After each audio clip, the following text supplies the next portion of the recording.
Hello, Toby. All you need now is a shawl and a mop cap, and you could be Mrs. Hudson's younger sister.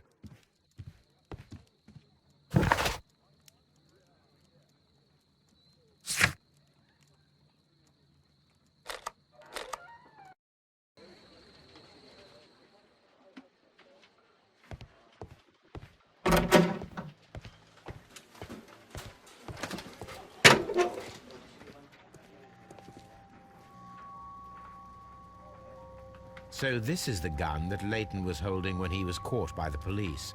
It is a Webley revolver, a reliable weapon. It seems as though the shells were not removed from the cylinder.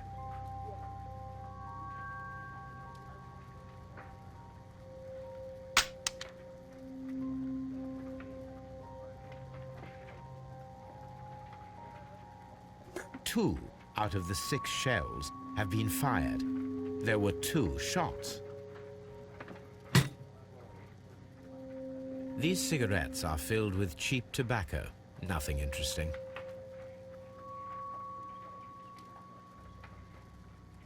A cheap watch, bought with his own money, no doubt.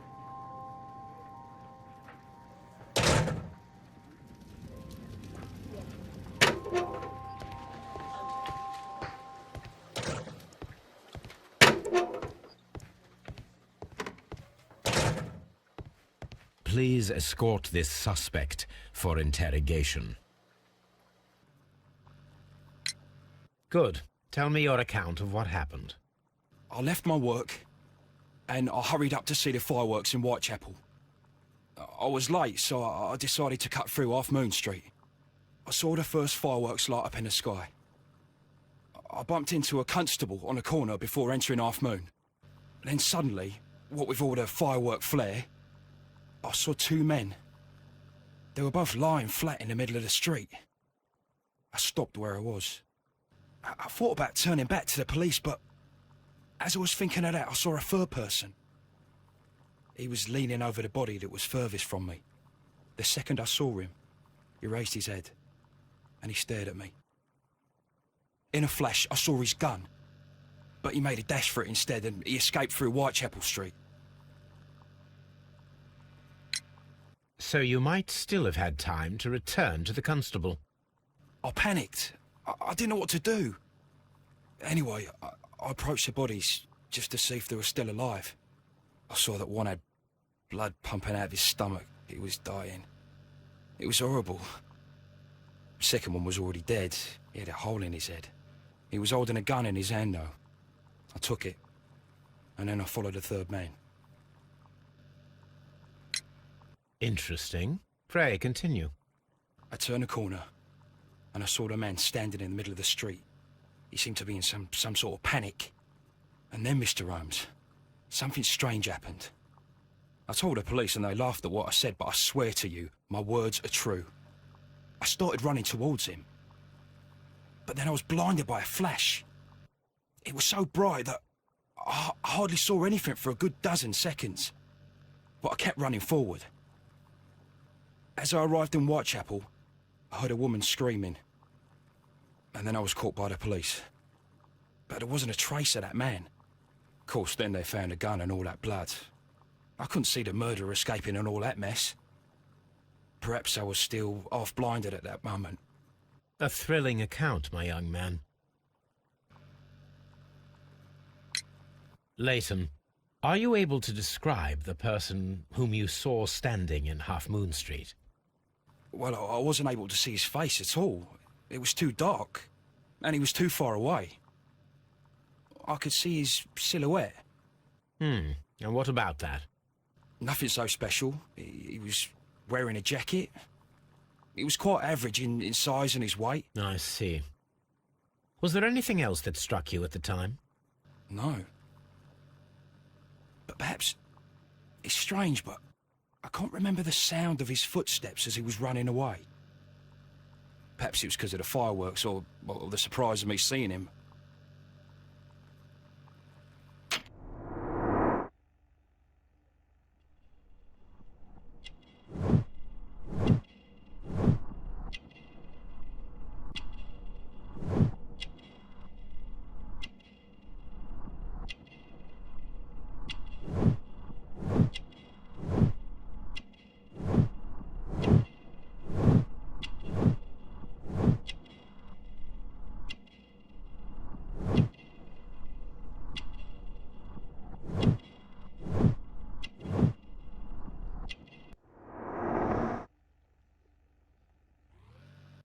We shall see you soon, young man.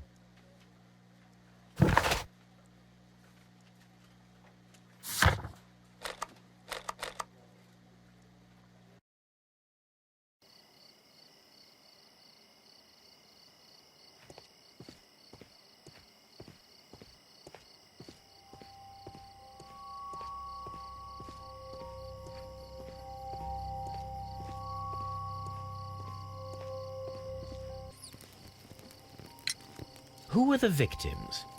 The two men here, both shot. The stabbed fellow was Brian Vercotti, a well-known ruffian. The other, Kenneth Butler, a jeweller by trade. You spoke of statements. You have witnesses? Well, I was there, so I gave my own statement. And then there were two other witnesses who said they saw the killer Chapman. Mr. Turner, a gentleman who lives in that flat over there. And Polly Powell, a flower seller, who was over at the far side of the street. So, Constable Marrow, I should be delighted to hear your testimony. I was standing at the north side of Half Moon Street. That was the side that you came from. But you would have been unable to observe this part of the street, where we are standing now. That is correct. But I saw the two victims slowly enter Half Moon Street, and then shortly after, the fireworks started. A few minutes after that, the fellow Chapman rushed towards me and ran into Half Moon Street. Please continue. I didn't pay attention, but suddenly I heard a woman's cries and police whistles on the other side of Half Moon Street. I rushed over there and I saw the two dead bodies on the ground. When I reached Whitechapel Street, I saw Layton Chapman. He'd been caught by two police constables. Did you hear the shots? I didn't hear any shots. The fireworks were all over the sky. They were so loud I couldn't hear anything else. What were the fireworks in honor of, Constable? Well, today's Queen Victoria's birthday, Mr. Holmes. Yes, I appear to have lost track of the days. It is May now, of course. Constable Marrow, what else caught your attention while you were running through Half Moon Street? I saw nothing but rats, and I took the time to light every corner with my lamp.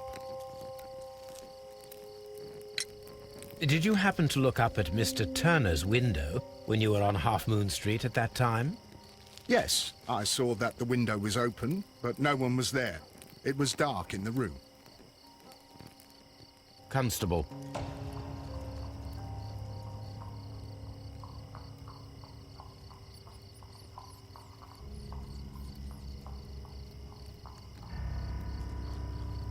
The bullet penetrated his stomach, a dreadful wound. He tried to stop the bleeding with his hand. Death was not instant. A tattoo from Westgate Prison. Vercotti must have done some time there. Brian Vercotti and Layton Chapman both have identical Westgate Prison tattoos. They were most likely acquainted.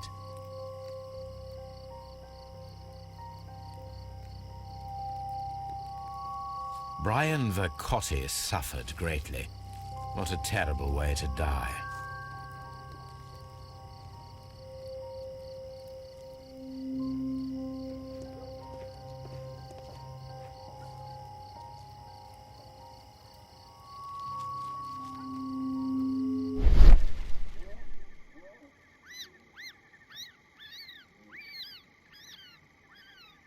A piece of wood that has stuck between the cobblestones.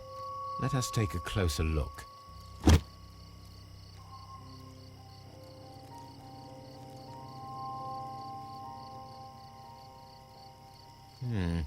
This shard of wood is quite new.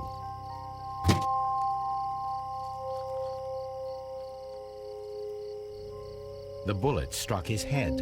This man didn't stand a chance.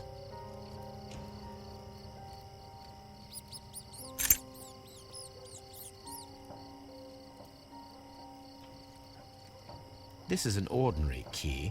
I wonder what kind of door it opens.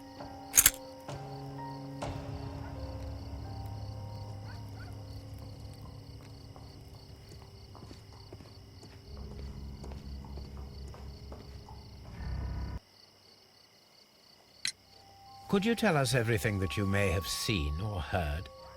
I was already in bed when the fireworks started. A few moments after, I clearly heard 2 gunshots from outside. Please continue. I quickly got up and I grabbed the lamp from my nightstand and I rushed towards the window. I looked down and I saw 2 bodies. And there was a man with a gun who was standing nearby. Where exactly? Well, near this body. Did he notice you? I don't think so. He rushed towards Whitechapel Street without looking around. Mr. Turner, did you see anyone else in the street? No, I saw no one but that man, the murderer, the fellow they caught. Were the 2 shots you heard consecutive? Yes, there was a very short pause between them, and they sounded different somehow. It seemed to me that the second shot was louder than the first.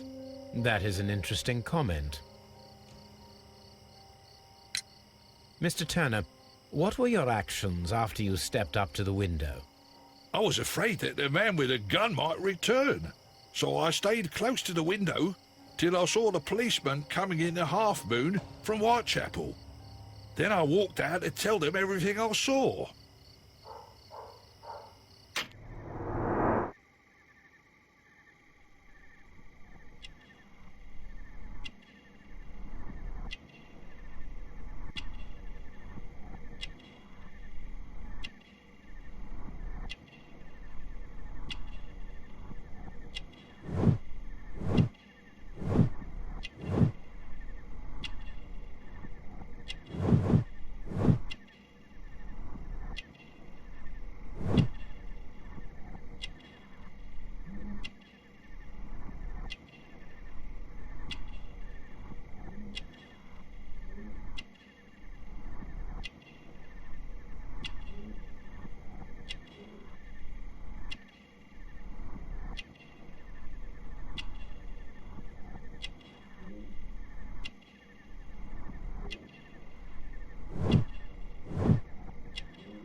You have helped us a great deal, Mr. Turner.